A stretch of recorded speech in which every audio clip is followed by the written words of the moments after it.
இன்னொரு 10, 15 வருஷத்துக்கு வேலைக்கு போகலனாலும் உட்கார்ந்து சாப்பிடுற அளவுக்கு வருமானம் இருக்கிற எல்லாருமே எலைட்டுன்னு சொல்லலாம்னா, அவங்க எல்லாருமே டிஎம்கேக்கு சப்போர்ட் பண்றாங்க.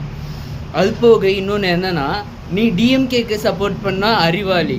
என்டிகேக்கு சப்போர்ட் பண்ணா உனக்கு வந்து தமிழ் மேல பற்று இருக்காது. அதே நீ டிவிகேக்கு சப்போர்ட் பண்ணா நீ ஒரு தற்குறி. இத வந்து அப்படியே மக்கள் மனசுல வந்து பதிய வைக்கிறாங்க. இதெல்லாமே ஒரு அரசியல் தான். ஆனா நீங்களே யோசிச்சு பாருங்க.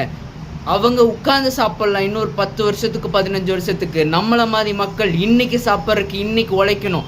அவங்க எல்லாருமே தேர்ந்தெடுக்கிறது டிவிகே மட்டும்தான். இப்போ இதிலிருந்தே உங்களுக்கு புரிஞ்சிருக்கும். ஓ!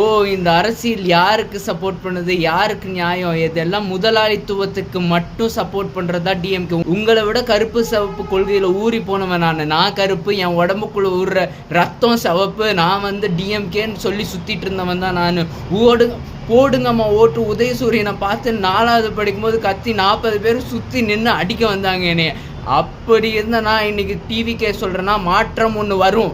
ரஜினி சொன்னார் 2022 ஒரு மாற்று அரசியல் உருவாக்கும். அவர்னால முடியல. விஜயகாந்த் வருவார். விஜயகாந்துக்கு போட்ட எத்தனையோ பேர் மாற்றத்துக்காக போட்டாங்க. இன்னைக்கு நாளைக்கு நீங்கள் போடுற ஓட்டு, விஜய்க்கு போடுற ஓட்டு மாற்றத்தை கொண்டு வரும்.